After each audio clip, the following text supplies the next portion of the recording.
Brother Ron, and welcome to We All Be News Radio and TV, the news-free Dixie for the 21st century.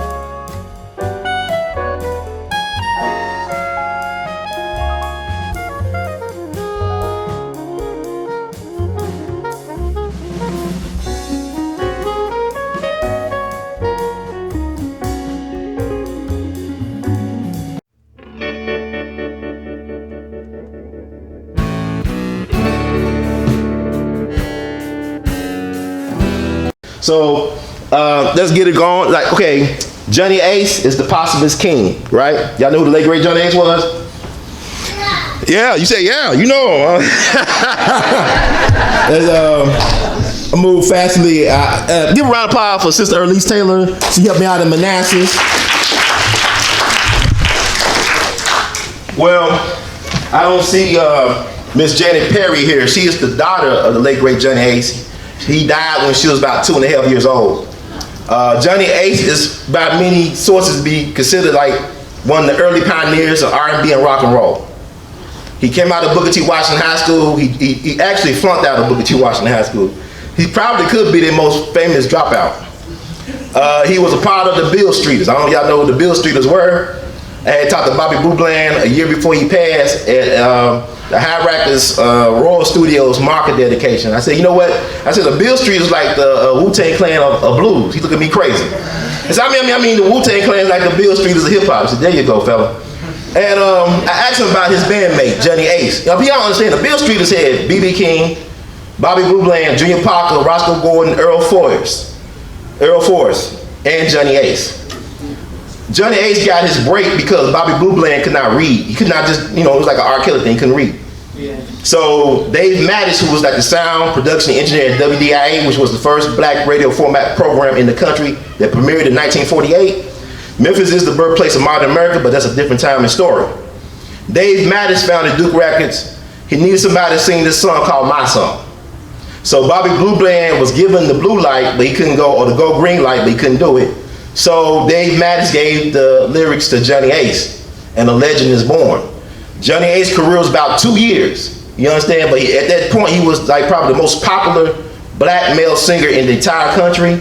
In order to get Johnny Ace to be your headliner, you had to get Bobby Boubland, B.B. King, or Little Richard to open acts. So why is it that all these cats that opened for him, they in the Hall of Fame, they remember, but nobody remember Johnny Ace, John Marshall Alexander Jr. from South Memphis, whose house still stands in Soulsville, not that far away from Aretha and Stax and whatnot. So this is what happened to Johnny. Christmas night, 1954, backstage doing a Christmas concert in Houston, Texas at the City Auditorium. He was label mates with this lady named Big Mama Thornton, who sang You Ain't Nothing But a Hound Dog. That was his label mate. So Johnny was known for playing around with his gun, his .22. He liked when they travel, he'll like to point at road signs and shoot the road signs. Sometimes he like to point the gun at himself and other people and pull the trigger, but he said there ain't nothing in the chamber. So he like to play around, because you gotta understand, when you're doing one-nighters back then, you do a one-nighter and you might have to travel several hundred miles to the next one-night. And that's a toll on anybody's body. And then you worry about, I'm gonna get paid all this other stuff, then you got all this other worry. I mean, he's a musician, life on the road is interest for musicians. Not all musicians, but certain types. So he was in the backstage of the City Auditorium with his girlfriend on his lap, Olivia Gibbs. He was married to his high school sweetheart, by the way. But he had his girlfriend on his lap, Olivia Gibbs. He pointed the gun around at people, pulling the trigger. And Big Mama Thornton said, wait a minute, Johnny, don't point the gun. You crazy? Are you crazy, boy? They said that she took the gun from him and gave it back to him. And he said, wait a minute, y'all, this gun is empty. I'm gonna prove it. And then, he shot himself in the head. He didn't know the gun was loaded. He was just 25 years young. That's Christmas night, 1954. January 2nd, 1955, they had his funeral at Claiborne Temple. The real streeters were the pallbearers. What made Johnny Ace so unique was the fact that Johnny Ace was a black dude that sounded white. No, when he died, Elvis was on the rise. Think about it. Johnny Ace was from South Memphis. He lived in a home, a house. Daddy was gainfully employed, kept, he was a minister, but also kept employment. Elvis grew up in North Memphis, lived in the projects. And then Elvis sounded black and Johnny sounded white. But he did a song called Pleasure My Love, was his biggest hit after he died. You know what I'm saying? He couldn't enjoy the fruits of his labor. Just 25 years young. And so what's unique about Johnny Ace is that it's opened the door for the crossover, for the Ray Charleses and Sam Cookes and the Motowns and the Stacks, all that stuff that will come later. But why is it that he's not in anybody's Hall of Fame? He's not in the Memphis Music Hall of Fame. He don't got no brass note on Bill Street. He is not in the Rock and Roll Hall of Fame, but should be as an early influence. So we want to give honor to Johnny Ace. This would have been his 90th birthday. He's a Gemini. June 9th, 1929. See a theme here? So we want to give honor to him this year. And I want to thank the Beyond category sis star Earlice Taylor. She did her thing. She sung Pledging My Love at Manassas, and it drove the kids wild. And I want to show the evidence of that tonight in honor of Johnny Ace, Pledging My Love, that she sung for the kids with Dr. John Bass as guitar accompanist, director of the Mike Curb Institute at Rose College. So please enjoy. And that's Sister Earlice Taylor back there being patient. Very patient sister, patient with me. Lord knows she's very patient. So we're gonna play that. And then also, I don't see Janet Perry here. We're gonna play a clip. I interviewed her back August 11, 2014. And I'm gonna play like 10 minutes of what she said, because people don't know that Johnny Ace granddaughter is Earlice, the soul singer, from one of his side affairs. That's maybe Libby Gibbs was her grandmother. We're trying to figure that out now, but Earlice is his granddaughter. And her father was a well-known New Orleans R&B pioneer. He's passed away already, but I had a chance to talk to Janet Perry to hear her side of the story. She's just 2 years old. So we'll play that after Earlice Taylor's wonderful rendition of Pleasure My Love. We're gonna do an old song by Johnny Ace that went to school here, right here. He was from Memphis, Tennessee. Okay. You want to do it now? Hello? You want to do it now? Yes, ma'am. Okay. It's called Pledging My Love. You can find it on your phone. Okay? And I know some of y'all in love with each other, or you have friends somewhere else that you love. So you just think about them when you hear this love song, okay? All right.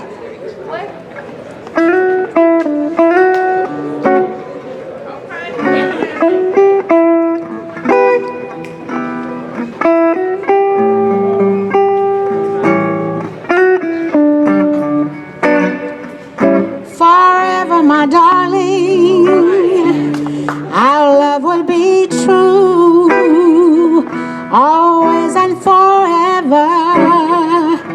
I love just you. Just promise me, darling, your love in return. Make this fire in my soul, dear, forever burn. My heart said your command, dear, to keep love and to hold. Making you happy is my desire, dear.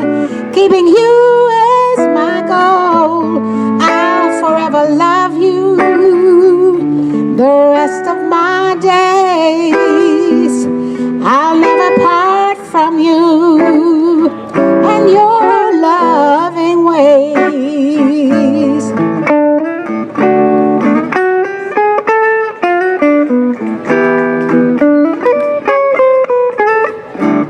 Think about your loved one now. You're going to tell these stories too.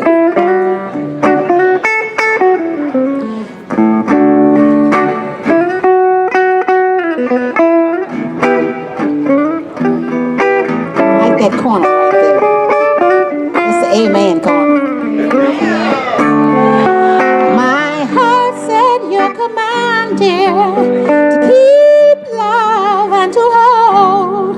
Making you my happy is my desire, dear. Keeping you as my goal. I'll forever love you the rest of my days.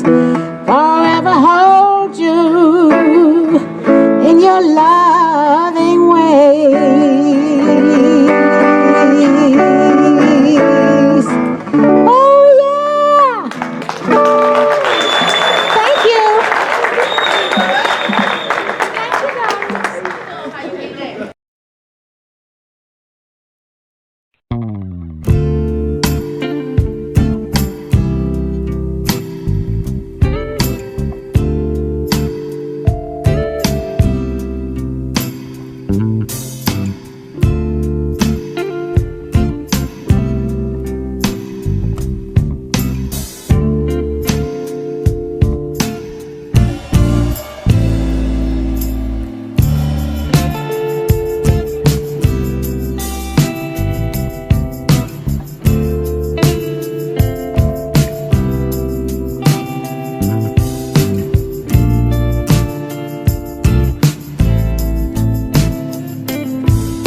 I mean, like, so how is like were you able to find out about the connection between Johnny Ace and Earlice? Man, I was, now throughout the years, I heard that my dad had a child, out of wedlock, of course. It kept surfacing. The rumor just kept going throughout the years. And I tried maybe about 10 or 15 years ago to see if I could find anything on her or whoever it was. And I could not. Didn't have a clue, didn't know where to start. And as I got a lot more familiar with the internet as the years went by, I started doing some research, and I'm trying to see how I came about Earlice as opposed to her father, which would have been Johnny Ace's son. But somebody mentioned to me, I guess, that Earlice was the granddaughter. They read somewhere where she said that she was the granddaughter of the late great Johnny Ace, and so I looked it up. Read her bio, and in that bio it did have something pertaining to her being the granddaughter of Johnny Ace. So after that, I did my best to contact her. I was in touch with her producers and people that represented her, and of course they had me sending information on myself, driver's license to make sure I was who I said I was, and that she would get in touch with me. Well, never happened. I'd call, different people out in California, never was able to reach Earlice. She wouldn't call me back. So she was here 2013 at the Mississippi Boulevard Church doing a Christmas concert. And so I'm thinking to myself, okay, I'm in the media, I run cameras. I knew a couple of people at Mississippi Boulevard, so I got them to kind of get me back in the room where she would be after service, and got a chance to meet her, and things went very well, and that was really about the size of it. We've not been in touch since then, but once I did reach out to her on Facebook, and she responded, and that's about it. Nothing since then. Wow. So what would be like a hope that, if you could talk to her right now? I mean, I guess you could talk to her right now. Yeah, man, what would you like to say? Love it. I've mentioned to her that we love her. We're here if she ever needs a sightseeing tour when she comes to the South. Let me know. If she wanted to stay with me, she's welcome. She's family. And I think as we get older, I tend to reach out towards people that are not close, because time is so short. Tomorrow's not promised. And I just want her to know that we love her. There is nothing we want from her but her love. And that she has family here back in the South. How about she do like a album dedicated to her grandfather? Would be nice, like cover of his songs. Awesome. it would really be awesome if she did that. I love my dad. I didn't really get to know him 2 years on this earth while he was alive, and he died when I was 2. So I didn't get a chance to experience anything further with him, except, throughout the years talking to Aunt Myrtle and my mom and just different people that knew a lot about my dad. Is always so interesting. But if Earlice could do that in memory of my dad, I would absolutely love it. And I will mention that before Natalie Cole did this duet with her dad, those were my desires. Even before she came up with it, I had desire to sing with, one of his songs, and he do the same thing really that Natalie's father did. But it never came to pass. So it's still one day. Maybe I will do that. Never know. It's possible. Yes, definitely. Yeah. So. Were you able to ever talk to anybody that worked with your father on a professional level, from musicians or producers? No, I have not. I've attempted to reach out to several people, and I was always too late. Dollar short, day late, was going to reach out to B.B. King, and that person is still, of course, around, but I've not been able to had much success with reaching out to him. But other people that I felt would have some vital information about Johnny Ace, they're deceased now. But some people left behind some evidence. I know, like Professor James Salem wrote the book, The Late Great Johnny Ace, and I know I talked to him before. He was kind of surprised that your father was not in the Rock and Roll Hall of Fame, right? And the blues, in the Hall of Fame for that matter, for his contribution. So I mean, like, talking to you now, I feel like you really do have a lot of pride and honor and respect for your father and his legacy. What do you like to see done in order to, like, get him more recognition? I would really like for his music to be played more here in the South. It's pretty popular overseas, but here in the South where he grew up, I would love for them to acknowledge him more. Even the Hall of Fame would be great. I don't know that much about it, how one would get a family member's name put out there for that, but I just feel that with the things that he contributed to some of the local artists that have gone forth, his name should be in the Hall of Fame, and anywhere else that's due him. I think that it would be great for him to receive that acknowledgement. I definitely agree with that. I think a lot of people agree Yeah. with that as well. So what about, like, some of the stuff is the family in control of his intellectual property?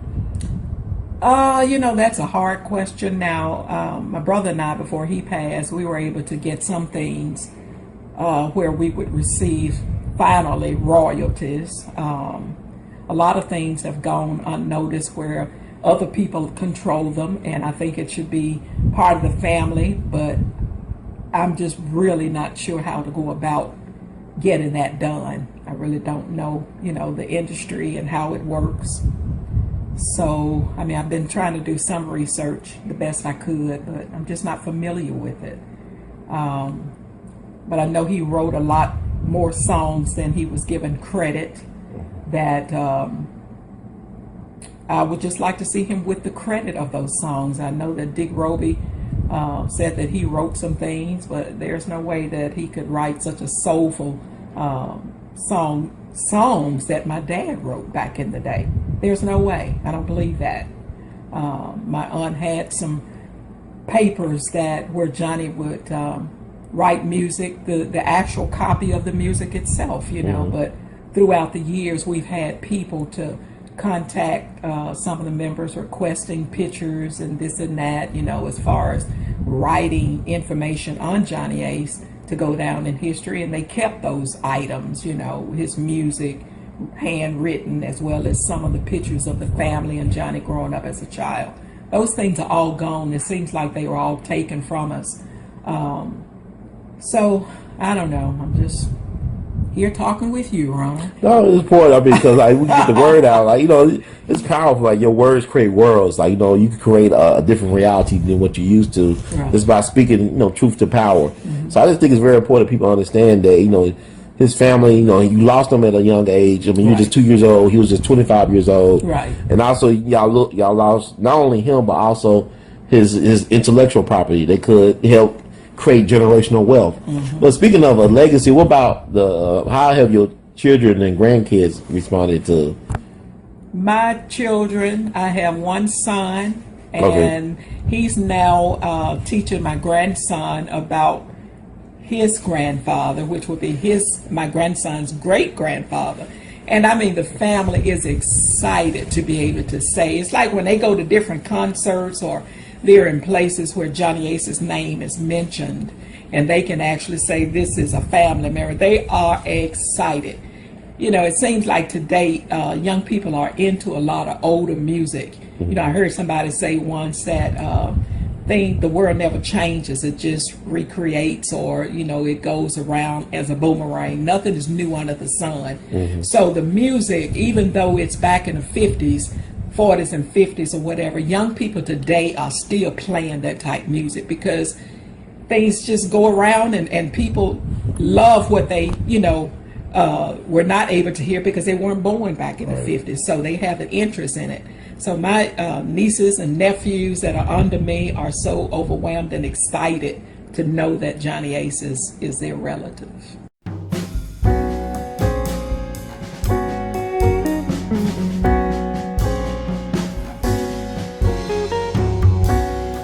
Tonight, I think I would love to do a tribute to someone I really loved at a very early age, and that's Johnny Ace. Yes, ma'am. Yes, wonderful. I look at the face of the clock on the wall, and it doesn't tell me nothing at all. That face on the clock just stares at me. It knows I'm lonely and always will be. I wanna cry my heart out, want my baby back with me. I've nothing but time to step out, but time means nothing to me.